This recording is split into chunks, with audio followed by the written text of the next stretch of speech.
एक था शहर जहां लोग अपने जज्बातों को दबाने लगे थे। न खुलकर हंसते थे न रोते थे, चेहरों पर बस एक खालीपन सा रहता था। रहीम, एक संवेदनशील लड़का, इस बदलाव से परेशान था। उसे समझ नहीं आता था ऐसा क्यों हो रहा है। उसके दादा दादी की कहानियों में तो लोग जिंदगी खुल के जीते थे, और कहीं ना कहीं रहीम के अंदर भी अकेलेपन का एक दबा जज्बात छुपा था। शहर के बाहर एक घना जज्बातों का जंगल तेजी से फैल रहा था।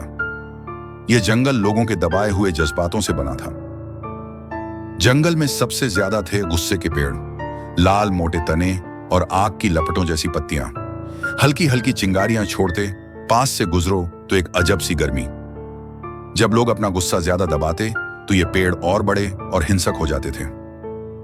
कभी कभी तो आग भी पकड़ लेते। इनके बीच फैली थी दूह की काली लताएं, इन पर हमेशा मुरझाए आंसुओं जैसे बूंदें टपकते फूल। पास से गुजरो तो हवा में एक उदासी और भारीपन। जंगल के कुछ हिस्सों में थी डर की अंधेरी गुफाएं, लोगों के दबे डर और आशंकाओं से बनी। अंदर से अजीब सी फुसफुसाहटें और हमेशा धुंध छाई रहती थी। हैरानी की बात यह थी कि कभी कभी जंगल में हंसी और खुशी की दबी आवाजें भी सुनाई देती थी, जैसे कोई उन्हें पूरी तरह बाहर आने से रोक रहा हो। यह उन लोगों की खुशी थी जिन्हें लगता था कि खुशी दिखाना कमजोरी है। इनकी जगहें अक्सर घनी झाड़ियों और कांटेदार पौधों से ढकी होती थीं, और कहीं कहीं प्यार की बेजान सूखी टहनियां मिलती जिन पर कभी हरे पत्ते या फूल नहीं उगते थे। ये उन रिश्तों और भावनाओं का प्रतीक थे जिन्हें लोगों ने अनदेखा कर दिया था। एक दिन रहीम जंगल के किनारे खेल रहा था। उसे जमीन में दबी एक पुरानी चमड़े की डायरी मिली। पन्ने पीले, कुछ अजीब प्रतीक और धुंधली तस्वीरें। डायरी में एक पुरानी ज्ञानी महिला के नोट्स थे, जंगल के बनने और जज्बातों को दबाने के खतरों पर। इसमें पहेलियां और नक्शे भी थे जो रहीम को जंगल के अंदर ले जाते।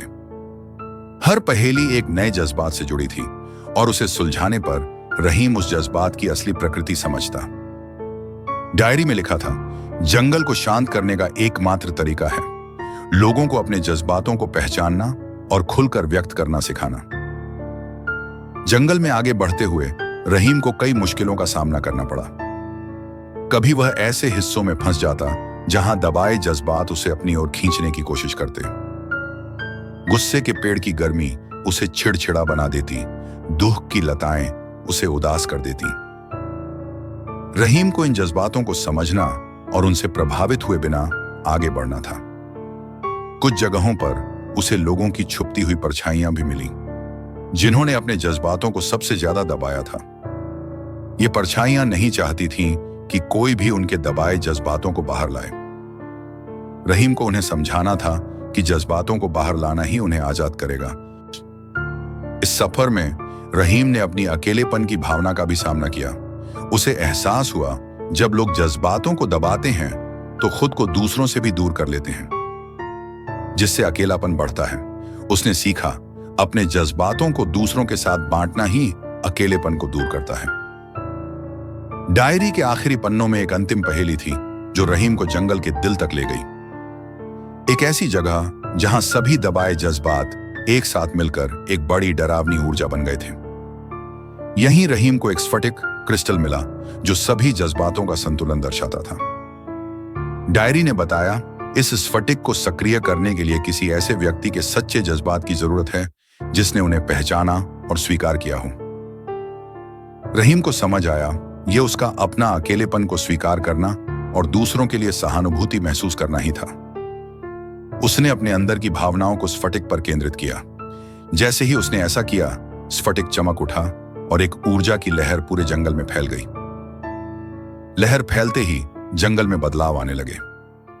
गुस्से के पेड़ों की आग धीमी हो गई और वे हरे भरे हो गए। दूह की लताएं सुंदर नए फूल खिलाने लगी जो आंसुओं के बजाय ताजगी की बूंदें टपकाती थीं। डर की गुफाओं से रोशनी फूटने लगी और अंदर से आत्मविश्वास की आवाजें सुनाई देने लगी। खुशी की दबी आवाजें अब खुलकर सुनाई देती थीं और वे जगहें जहां वे छिपी थीं चमकीले फूलों से भर गईं। प्यार की बेजान टहनियों पर नई कोंपलें और कलियां खिलने लगीं। लोग धीरे धीरे अपने जज्बातों को फिर से महसूस करने लगे।